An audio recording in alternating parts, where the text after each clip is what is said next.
जय सिया राम। बाल कांड में हम सती प्रसंग भाग तीसरा जो है पढ़ रहे हैं। सुन मुनि कीरा सत्य जिय जानी, दुख दंपतई महर्षानी। नारदहूँ यह भेद न जाना, दशा एक समझव बिलगाना।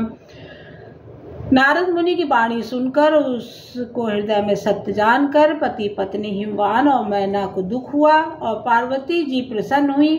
नारद जी भी इस रहस्य को नहीं जाना, क्योंकि सबकी बाहरी दशा एक सी होने पर भी भीतरी समझ भिन्न भिन्न थी। सकल सखी गिरजा गिर मैना, पुलक शरीर भरे जल नैना। होई न मृषा देव ऋषि भाषा, उमा सो बचन हृदय धर राखा। सारी सखियां पार्वती, पर्वतराज, हिमवान और मैना सभी के शरीर पुलकित थे और सभी के नेत्रों में जल भरा था। देवर्षि के वचन असत्य नहीं हो सकते, ये विचार कर पार्वती जी ने उन वचनों को हृदय में धारण कर लिया। उपजऊ शिव पदि कमल स्नेहु, मिलन कठिन मन भाषण देहु।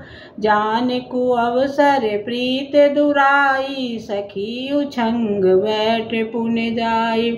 उन्हें शिवजी के चरण कमलों में स्नेह उत्पन्न हो आया, परंतु मन में ये संदेह हुआ कि उनका मिलना कठिन है। अवसर ठीक न जानकर उमा ने अपने प्रेम को छिपा लिया और फिर वे सखी की गोद में जाकर बैठ गई।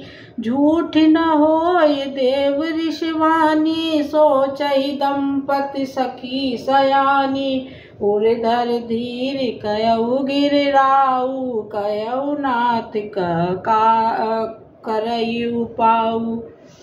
देवर्षि की बाणी झूठी न होगी, ये विचार कर पार्वती के माँ मैना और पिताजी हिमवान सारी चतुर सखियाँ चिंता करने लगी। फिर हृदय में धीरज धरकर पर्वतराज ने कहा, हे नाथ, कहिए अब क्या उपाय किया जाए। कह मुनि से हिमवंत सुन, जो प्रिय विध लिखा लीलार। देव धनुज नर नाग मुनि को न मेट निहार। मुनि ने कहा, हे हिमवान सुनो, विधाता ने ललाट पर जो लिख दिया है उसको देवता, दानव, मनुष्य, नाग और मुनि कोई भी नहीं मिटा सकते। तदब एक मैं कहूँ पाई, होई करे जो देव सहाई।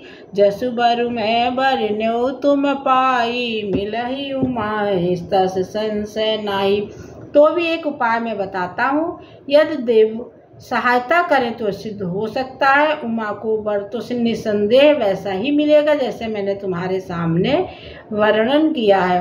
जे जे वर के दोष बखाने, तब ते सब शिव पहि मैं अनुमाने। जो विवाह शंकर सन होई, दोषहु गुण सम कह सब कोई। परंतु मैंने वर के जो जो दोष बतलाए हैं मेरे अनुमान से वे सभी शिवजी में हैं। यदि शिवजी के साथ विवाह हो जाए और दोषों को भी सब लोग गुणों के समान ही कहेंगे। जो ऐसे शयन हरि करही, बुद्धि कहु तिन कर दोष न धरही। भान कृशान सर्वर सिखाही, तिन कह मंद कहत को नाही। जैसे विष्णु भगवान का शेष नाग की सैया पर सोते हैं तो भी पंडित लोग उनको कोई दोष नहीं लगाते। सूर्य अग्निदेव अच्छे बुरे सभी रसों का भक्षण करते हैं, परंतु उनका कोई बुरा नहीं कहता। शुभ अरि अशुभ सलील सब बयहि, सुर सरि को अपुनीत न कयहि। समरत कहु नहीं दोष गोसाई, रव पावक सुर सरि की नाई। गंगा जी में शुभ और अशुभ सभी जल बहता है, पर उन्हें कोई अपवित्र नहीं कहता। सूर्य, अग्नि और गंगा जी की भांति समर्थ को कुछ दोष नहीं लगता। जो अस ही शिषा करही, नर जड़ विवेक अभिमान। परहि कलप भर नरक महु, जीव की से समान। यदि मूर्ख मनुष्य ज्ञान के अभिमान से इस प्रकार होड़ करते हैं तो वे कल्प भर के लिए नरक में पड़ते हैं। भला कहीं जीव भी ईश्वर के समान सर्वथा स्वतंत्र हो सकता है? सूर्य सरि जल कृतिवार नुना जाना, कबहु न संत करहि ते पाना। सूर्य सरि मिले सो पावन जैसे, ईश अनीश ही अंतर तैसे। गंगा जल से भी बनाई हुई मदिरा को जानकर संत लोग कभी उसका पान नहीं करते, पर वही गंगा जी में मिल जाने पर जैसे पवित्र हो जाती है। ईश्वर और जीव में भी वैसा ही भेद है। शंभु सहज समरथ भगवाना, यही विवाह सब विधि कल्याणा। दुराराध्य पय यही महेशु, आशुतोष पुण्य किए कलेशु। शिव जी सहज ही समर्थ हैं, क्योंकि वे भगवान हैं, इसलिए इस विवाह में सब प्रकार कल्याण है। परंतु महादेव जी की आराधना बड़ी कठिन है, फिर भी क्लेश तप करने से वे बहुत जल्दी संतुष्ट हो जाते हैं। जो तप करें कुमारी तुम्हारी, भावहु मेट सकहि त्रिपुरारी। जदव बरे अनेक जग माही, यही कह शिव तज दूसर नाही। वरदायक प्रणतारति भंजन, कृपा सिंधु सेवक मन रंजन। इच्छित फल बिनु शिव अपराधे, लयहि न कोट जोग जप साधे। यदि तुम्हारी कन्या तप करे तो त्रिपुरारी महादेव जी होनहार को मिटा सकते हैं। यद्यपि संसार वर अनेक है, पर इसके लिए शिव जी को छोड़कर दूसरा वर नहीं है। शिव जी वर देने वाले, शरणागतों के दुखों को नाश करने वाले, कृपा के समुद्र सेवकों के मन को प्रसन्न करने वाले हैं। शिव जी की आराधना किए बिना करोड़ों योग और जप करने पर भी वांछित फल नहीं मिलता। अस कही नारद सुमर हर गिर जहि, दीन आशीष हो यही है कल्याण, अब संशय तजहु गिरीश। ऐसा कहकर भगवान का स्मरण करके नारद जी ने पार्वती जी को आशीर्वाद दिया और कहा है कि हे पर्वतराज, तुम संदेह का त्याग कर दो, अब ये कल्याण ही होगा। कहियसि ब्रह्म भवन मुनि गयऊ, आगिल चरित सुनऊ जस भयऊ। पति एकांति पाई कही मैना, नाथ न मैं समुझे मुनि बैना। यूँ कह के नारद मुनि ब्रह्मलोक चले गए। अब आगे जो चरित्र हुआ उसे सुनो। पति को एकांत में पाकर मैना ने कहा, हे नाथ, मैंने मुनि के वचनों का अर्थ नहीं समझा।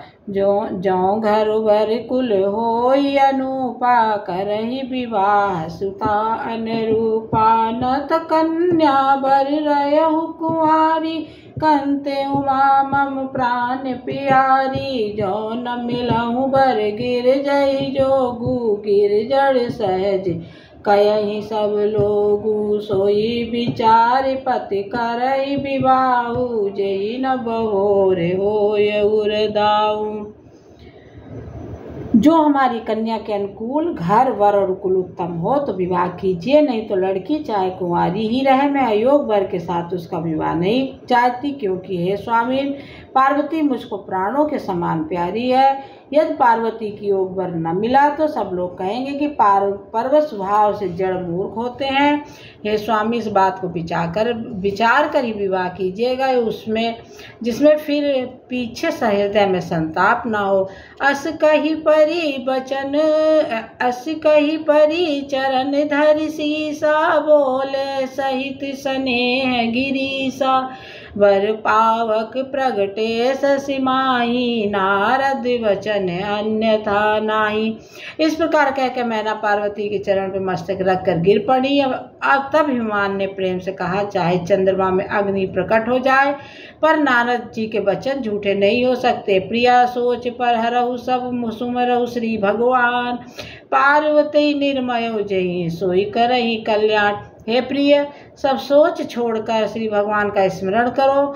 जिन्होंने पार्वती को रचा है वे ही कल्याण करेंगे। अब जो तुम ही सुता परिनेहु, तो अस जाई सिखावन देहु। करे सो तप जई मिलई महेशु, आने उपाय न मिटई कलेशु। नारदी बचन सगर्व सहे तू, सुंदर सब गुण निधि वृष के तू। अस विचार तुम तजऊ असंका, सबहि भात शंकर अकुलंका। अब ये तुम्हें कन्या पर प्रेम है तो जाकर उसे शिक्षा दो कि ऐसा तप करे जिससे शिव जी मिल जाए, दूसरे उपाय से क्लेश नहीं मिटेगा। नारद जी के वचन रहस्य युक्त और सकारण है और शिव जी समस्त सुंदर गुणों के भंडार हैं। ये विचार कर तुम संदेह छोड़ दो, शिव जी सभी तरह से निष्कलंक है। सुनिपति वचन हर्षि मन माही, गई तुरंत उठ गिर जा पाई। वहीं बिलोक नयन भरवारी, सहित स्नेह गोद बैठारी। बारही बार लेते उरलाई, गदि गदि कंठ न कछु कही जाई। जगत मात सर्वज्ञ भवानी, मात सुखद बोली मृदवानी। पति के वचन सुन मन में प्रसन्न होकर मैना उठकर तुरंत पार्वती जी के पास गई। पार्वती जी को देखकर उनकी आंखों में आंसू भर आए और स्नेह के साथ गोद में बैठा लिया। फिर बार बार उसे हृदय से लगाने लगी। प्रेम से मैना का गला भर आया, कुछ कहा नहीं जाता। जग जननी भवानी तो सर्वज्ञ ठहरी। माता के मन की दशा को जानकर वे माता को सुख देने वाली कोमल वाणी सी बोली। सुनहु मातु मैं दीखे अस सपन सुनावहु तो, सुंदर गौरी सुप्रिवर अस उपदेशहु मोय। माँ सुन, मैं तुझे सुनाती हूँ। मैंने एक ऐसा स्वप्न देखा है कि मुझे एक सुंदर गौरवर्ण श्रेष्ठ ब्राह्मण ने ऐसा उपदेश दिया है। करहि जाई तपशैल कुमारी, नारद कहा सुसत्य विचारी। मातु पितहि पुण्य मत बावा, तप सुख प्रद दुख दोष नसावा। तपुवल रचई प्रपंच विधाता, तपुवल विष्णु सकल जग त्राता। तपुवल शंभु करई संगारा, तपुवल शेष धरई मही भारा। हे पार्वती, नारद जी ने जो कहा उसे सत्य समझकर तू जाकर तप कर। फिर ये एक बात तेरे माता पिता को भी अच्छी लगी है। तप सुख देने वाला, दुख दोष का नाश करने वाला है।